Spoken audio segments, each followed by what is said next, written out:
క్రీస్తు నామములు శుభములు ప్రియులారా, దేవుని బిడ్డలారా, పునీత అంతోని వారి యొక్క 98వ అద్భుతాన్ని మీ ముందుంచాలనుకుంటున్నాను.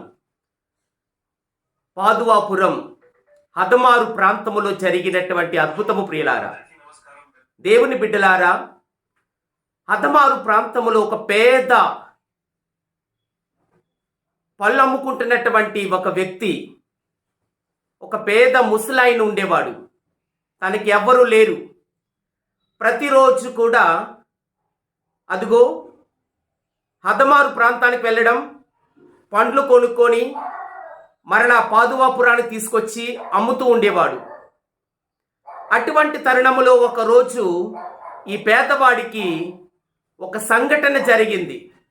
1879వ సంవత్సరం జూన్ 3వ తారీఖున తాను రోజు వాడుతున్నటువంటి పద్దుల పుస్తకము, అందులో 16 మార్కులు అన్నటువంటి డబ్బులు విలువ కలిగినవి 1000 రూపాయలు, మన భాషలో చెప్పాలంటే హఠాత్తుగా కనిపించడం పాపం ఎక్కడ పోగొట్టుకున్నాడో కనిపించలేదు.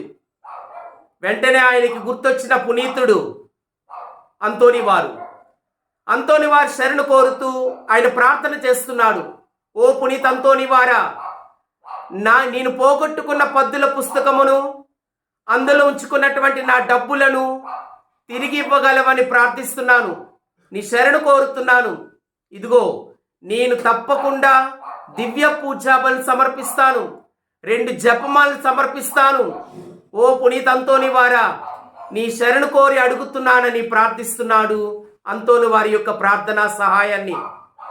ప్రియులారా, అదిగో ఆయన హదమారు నుంచి తిరిగి వస్తూ ఉండగా ఒక అనామకుడు, నిజంగా చెప్పాలంటే అంతోని వారే ఒక సేవకుడు రూపంలో వెళ్ళిస్తున్నాడా అన్నట్లుగా తనను కలుసుకొని ఆ పోగొట్టుకున్న పద్దుల పుస్తకాన్ని, తనలో అందులో ఉంచుకున్నటువంటి మార్కులు అన్నటువంటి విలువ గల డబ్బులను ఇంచుమించు 1000 రూపాయలు ఆయనకి ఇస్తూ ఉన్నాడు. ఇదిగో మీది పోగొట్టుకున్నదని. ఆశ్చర్యపోయాడు ఆ పేద ముసలవాడు.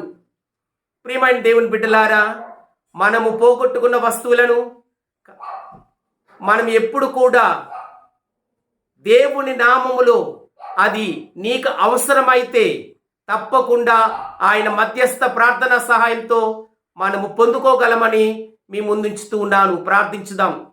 ఓ తండ్రి, పునీతుల యొక్క మధ్యస్థ ప్రార్థనా సహాయంతో మాకు అనేకమైనటువంటి దీవెనకరమైనటువంటి ఆశీర్వాదాలు వసుకుతూ ఉన్నందుకు వందనాలు, స్తోత్రాలు. ప్రభువా, నీ పరిశుద్ధమైన కృపను పునీతుల ప్రార్థనా సహాయంతో మాకు అందించమని, మమ్మల్ని ఎల్లప్పుడూ దీవించమని మా నాథుడైన క్రీస్తు ద్వారా ఈ మనవి చేయించున్నాము. ఆమేన్.